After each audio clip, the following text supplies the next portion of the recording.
네, 안녕하십니까 여러분들. 역사는 최초성 빵. 네. 자, 우리가 지금 이제 고대 경제와 사회로 들어올 텐데요. 그 전에 여러분들한테 한번 좀 이야기 드릴 게 있습니다. 그게 뭐냐면 이런 말이 있더라고요, 여러분들. 행운은 노력하는 자에게 운명이 가져다주는 달이다. 오, 멋있는 말인 것 같아요, 그죠? 근데 그냥 멋진 말에 그치는 게 아니라 글쎄요, 이 사람의 어떤 삶의 모습은 좀 다양하겠지만 제 모습을 이렇게 비춰보면 그랬던 것 같아요. 의도하진 않았어요. 의도하진 않았는데 그냥 하루하루 그냥 열심히 살았나? 그건 좀 그렇고 하여튼 바쁘게 살았던 것 같아요. 바쁘게 살다 보니까 진짜 우연찮게 좋은 기회들이 이렇게 연결이 되더라고요. 그래서 이게 진짜 행운인가? 라는 생각이 들었는데 가만히 생각해 보니까 그 행운이라고 하는 그 연결들은 그냥 온 게 아니라 그냥 하루하루 열심히라는 표현은 제가 쓰기가 좀 부담스럽고요. 그냥 하루하루 바쁘게 살다 보니까 이런 것들이 연결되지 않았는가라는 걸 제 삶 속에서 좀 느껴보고 있습니다. 그럴 거예요, 여러분들. 행운은요, 그냥 툭 오는 로또와 같은 게 아니라 그렇게 매일매일 하루하루를 바쁘게 그리고 열심히 사는 여러분에게 운명이 가져다주는 선물, 달이임을 여러분들 잊지 마시기 바랍니다. 오늘 하루도 여러분들 열심히 하실 것이죠. 노력하실 것이죠. 네, 그럼 여러분들 행운이 올 겁니다. 여러분의 럭키를 기원하며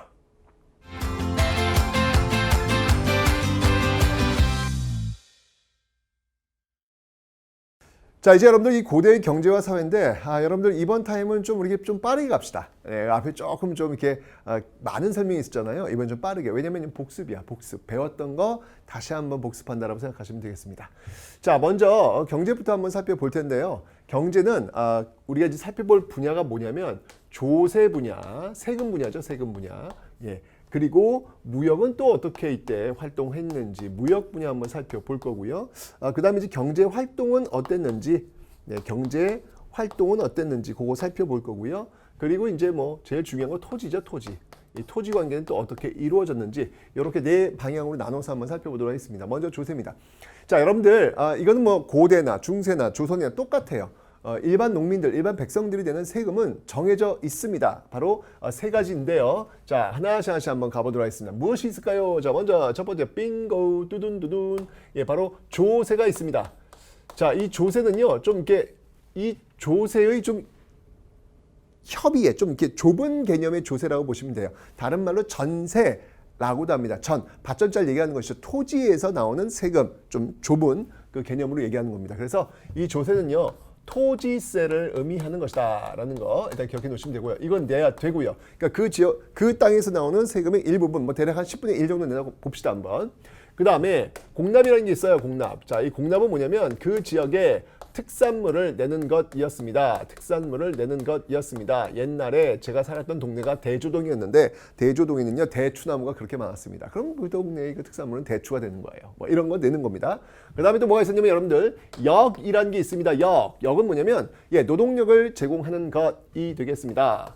이건 뭐 노동력 제공은 뭐 지금도 있잖아요. 남성들 같은 경우에는 군대 가잖아요, 그죠? 예나 지금이나 그건 똑같아요.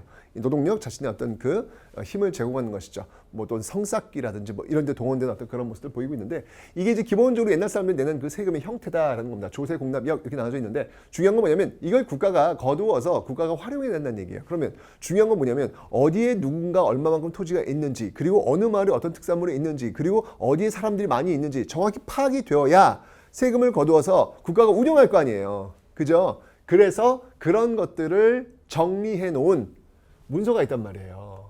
그 문서가 무엇이다? 그 문서가 바로 통일신라 시대 바로 민정. 네, 민정 문서. 네, 민정. 제가 모시고 계신 분의 성함이기 때문에 함부로 부르면 안 돼요. 그래서 민정, 네, 이렇게 불러야 됩니다. 네, 민정 문서가 되겠습니다. 자, 이 민정 문서. 자, 이 민정문서의 목적은 명확합니다. 네, 이 민정문서의 목적은 저런 거 거두기 위해서다라는 거. 그래서 이 민정문서의 어떤 그 작성 목적은 뭐냐면 바로 조세 수취. 조세 수취를 위해서 세금을 거둘 수 있는 그런 기본적 자료를 걷기 위해서 이런 것들을 만들었다라는 것을 알 수 있죠. 그죠? 예, 여기 이제 가장 중요한 핵심이다라는 건데 중요한 건 뭐냐면 요 조세 수취를 위해서 이게 만들었던 요게 이제 나중에 이제 분화가 돼요. 고려 시대하고 조선 시대가 되면 이게 이제 어떻게 나눠지냐면 사람을 조사하는 것은 호적으로 그리고 이 토지를 조사하는 것은 양안, 토지 대장이에요. 양안 요렇게 이제 분화가 될 거예요. 그런데 통일신라, 신라 시대는 이렇게 문서라는 사실, 문서라는 사실을 여러분들 기억을 좀 해놓으시면 되겠습니다. 됐죠? 그런데 놀랍게도 이 문서는요 어디에서 발견되었냐면 이게 지금 우리나라에서 발견된 게 아니라 일본에서 발견돼요. 일본에서. 자, 이게 일본에서 발견이 되었는데 요 발견된 내용을 살펴보니까 이게 어느 지역에 있었던 거였냐면 우리 앞에서 배웠죠, 여러분들. 바로 서원경 지역에 대한 자료였어요. 서원경. 자, 서원경은 여러분들 어디라 그랬죠? 청주라고 제가 설명드렸습니다. 지금의 청주, 오소경 중에 하나다라고 설명드렸습니다. 이 청주하면 여러분들 딱 떠올라야 되는 것 뭐라 그랬습니까, 여러분들? 청주. 청주하면 그렇죠. 바로 직지와도 연결이 돼야 된다라고 설명드렸습니다. 여러분들 직지심체 요절 이것과도 연결돼야 된다라고 설명드렸습니다. 기억해 주시면 되고요. 이 민정문서를 그럼 작성하는 주체가 누구냔 말이에요. 이 민정문서를 작성하는 주체는 바로 그 지역 촌락이 어떤 사람, 촌락이 어떤 특산물 이런 것들을 조사하는 거니까 그 촌주가 작성을 하고요.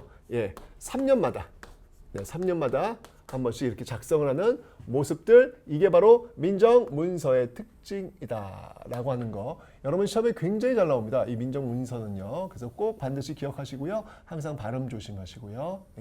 의미 없이 그냥 부르시면 안 돼요. 문서. 네.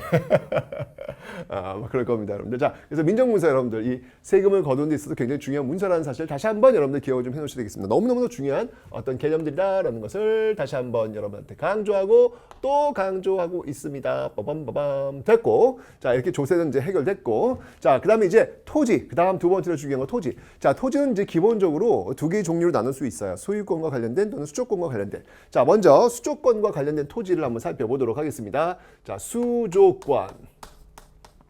수조권과 관련된 토지. 자, 이 수조권이라고 하는 것은 누구한테 주는 거냐면, 바로 관리에게 주는 그런 권리다. 월급 개념, 연봉 개념으로 준다 그랬죠. 그게 어떤 게 있다? 바로 관료전과 노급이라는 형태로 신라시대는 존재하고 있더라라고 제가 설명드렸습니다. 여러분 이거 아시죠? 신문왕 때 관료전을 지급하고 노급을 폐지했다라고 설명드렸습니다. 왜? 왕권을 강화시키기 위해서 신문왕의 개혁 속에서 나왔던 부분들이라고 설명드렸는데, 이 관료전과 노급의 차이점은 뭐라고 제가 설명드렸습니까? 네, 맞습니다. 붐붐붐붐붐붐 바로 노동력이에요. 노동력. 자, 이 노동력을 어떻게 하느냐? 그래서 관료전은 뚠뚠 관료전은 뚠뚠 관료전은 노동력을 수취할 수 없어요. 반면에 노급은 뚠뚠 노동력을 수취할 수 있다. 이러니까 이 노동력이 군사력으로 전환될 수 있는 가능성이 있는 것이고, 신문왕의 개혁 속에서 왕권을 강화시켜야 되기 때문에 바로 이 군사력, 이거를 막을 필요가 있었겠죠. 귀족들이 갖는 군사력을. 그래서 관료전을 지급하고 노급을 폐지하는 개혁을 신문왕이 단행하고 있더라라는 거 여러분 기억해 두시면 되겠습니다. 됐죠? 근데 이런 수조권만 있는 게 아니라요. 여러분 소유권과 관련된 토지도 있습니다. 소유권과 관련된 토지도 있습니다. 자, 이 소유권을 갖고 있는 사람들은 바로 백성들이 되겠죠. 백성들. 자, 이 백성들과 관련된 그런 토지가 있는데요. 자, 그 토지는 뭐가 있냐면요. 뚜두둔둔둔 있어요. 바로 정전이라는 게 있습니다.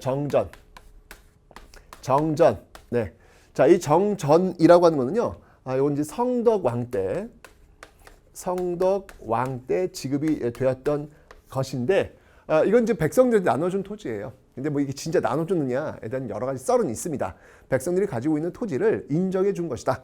뭐 이제 실제로 나눠준 게 되는 것이죠. 그런 어떤 모습들로 이제 해석도 됩니다. 어쨌건 이건 백성들의 소유권과 관련된 그 토지가 바로 정전이다라는 겁니다.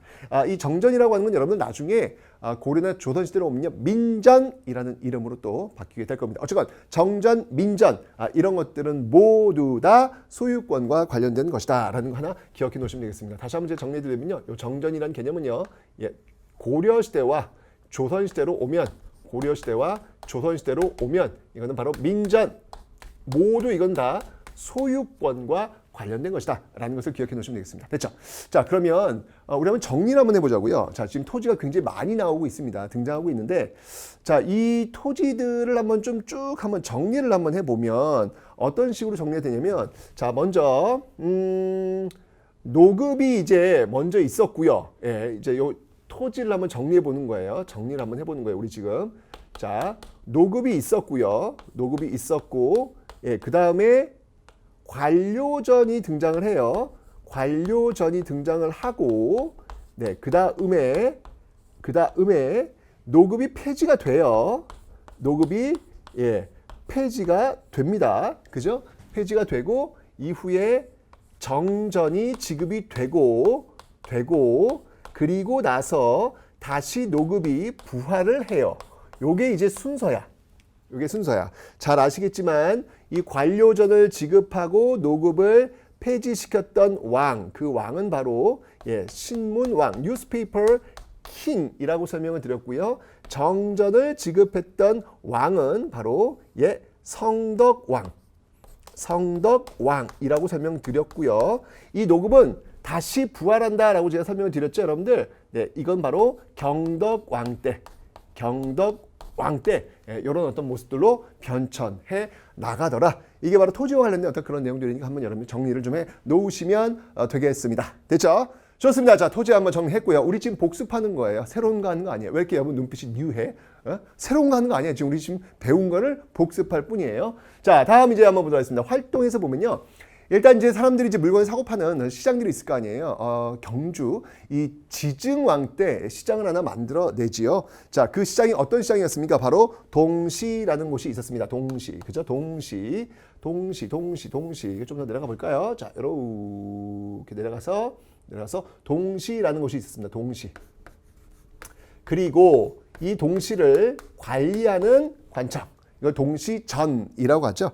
이 동시전과 관련된 왕은 누구였습니까, 여러분들? 이렇게 배웠습니다. 바로 지증왕이었습니다. 지증왕. 자, 그런데 이 통일신라가 되면서 여러분들, 당연히 경주의 인구는 세질 수밖에 많아질 수밖에 없겠잖아요. 그럼 이제 동시 하나는 부족한 거야.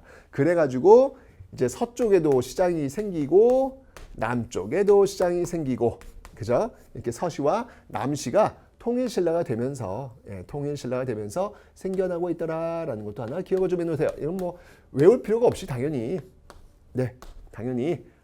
경주란 규모가 커지다 보니까 나타나는 자연적인 현상이다라고 볼 수 있겠습니다. 됐죠? 자, 이렇게 해서 조세와 토지와 경제 활동을 살펴봤고요. 이제 마지막으로 무역 활동을 한번 보도록 하겠습니다. 기본적으로 여러분들 통일신라 시대를 한번 좀 집중적으로 볼 텐데, 통일신라 시대는 어떤 시대냐면 우리 고대사에서 가장 그래도 평화로웠던 시기라고 보시면 돼요. 보세요. 그 앞에까지는 삼국 전쟁 장난 아니었잖아요, 여러분들. 거의 뭐 끊임없는 전쟁.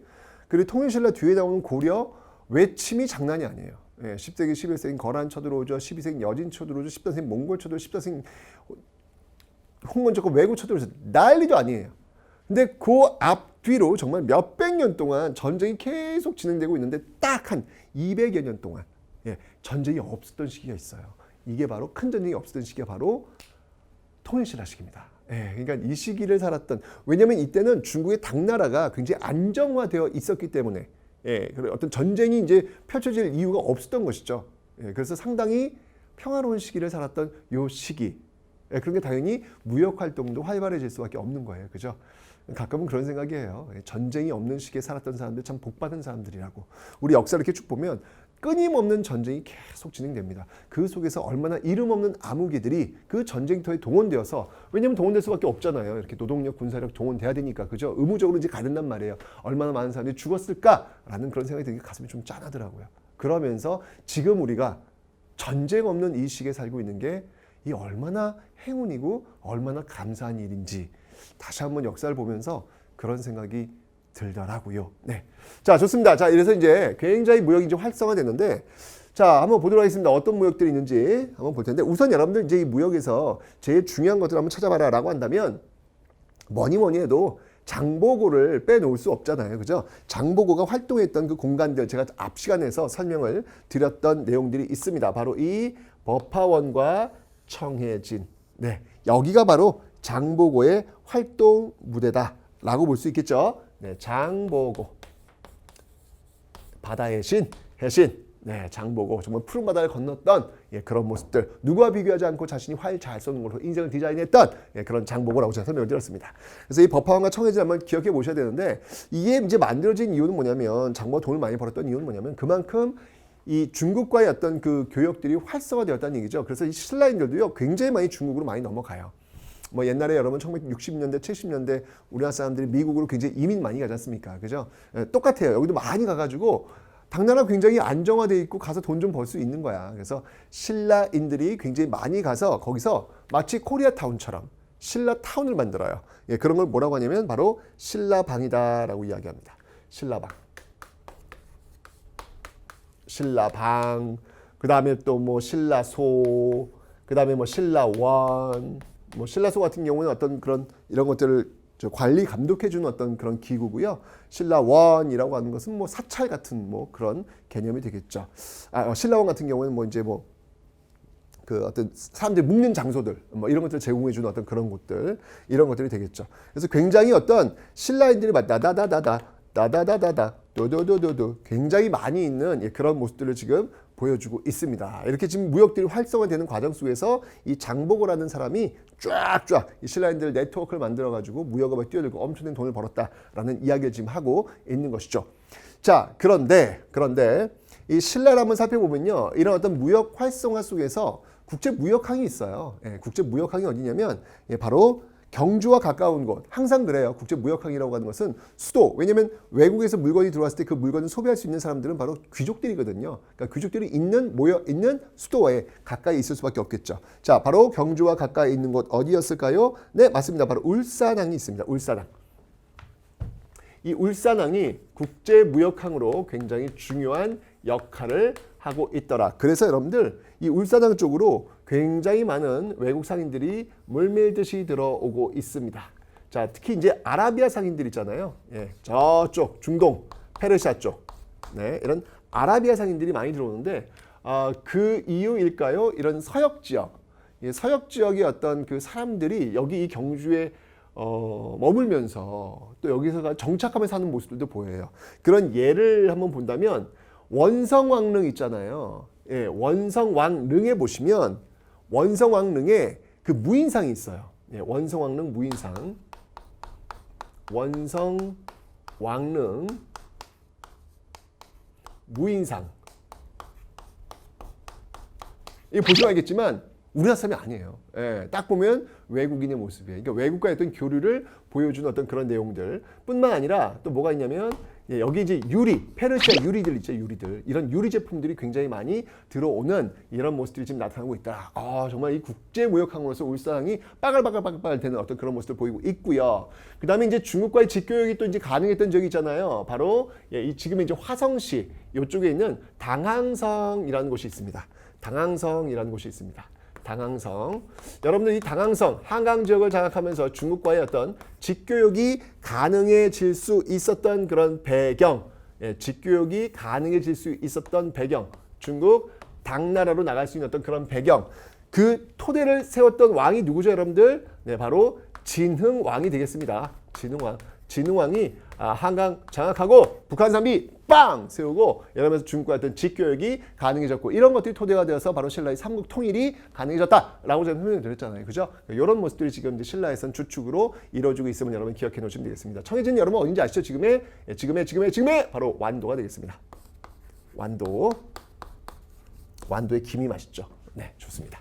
자, 그래서 이제 이러한 모습들이 있는데 그럼 이렇게 그 남곡 신라만 그런 거냐? 아닙니다. 발해 역시 굉장히 많이 발달한 모습들 중국과의 어떤 교류를 굉장히 많이 한단 말이에요. 자, 그래서 발해는 우리가 이제 상경성을 좀 중심으로 해서 한번 좀 살펴보도록 하겠습니다. 자, 이쪽에 지금 한 상경성이 있을 텐데, 네, 발해 상경성. 발해 상경성을 중심으로 해서 이렇게 많이 움직여요. 실질적인 도읍지였으니까요.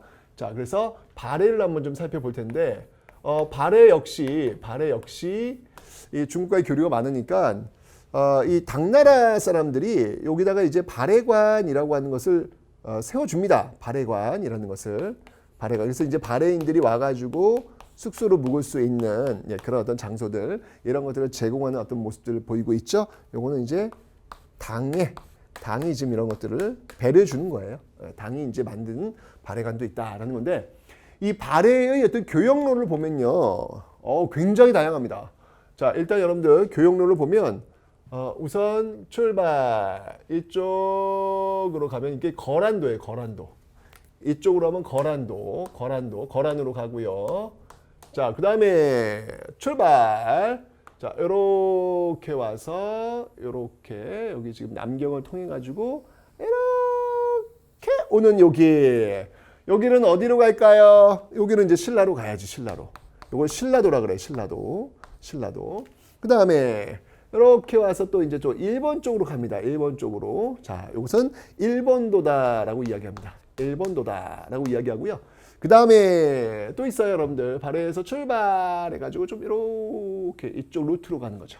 그럼 어디로 갈까요, 여러분? 당 쪽으로 가는 거죠. 중국 쪽으로 가는 거잖아요. 이건 이제 조공도다라고 이야기합니다. 왜 중국이 이제 조공책봉 관계니까 이때 아시아의 관계가. 그래서 이거는 중국 당나라로 가는 조공도 이런 어떤 그 길들이 이렇게 많이 있더라라는 겁니다.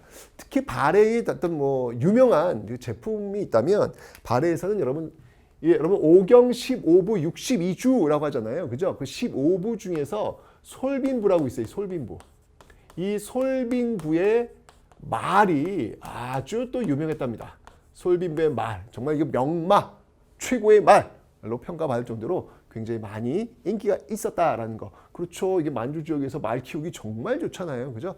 이런 모습들을 통해 가지고 굉장히 활성화된 어떤 그런 교역들이 지금 이루어지고 있었다라는 것을 여러분들이 기억하시면 되겠습니다. 이런 활성화는 바로 전쟁이 없었던 평화로운 시기였기 때문에 상대적으로 그 앞뒤 있는 시기보다 평화로운 시기였기 때문에 가능했다라는 것.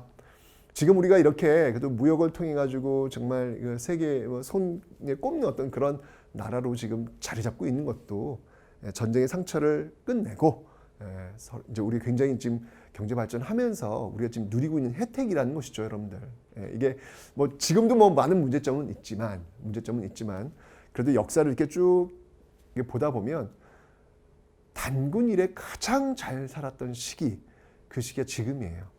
우린 지금 그런 시기에 살고 있구나라는 것을 느낄 수 있습니다.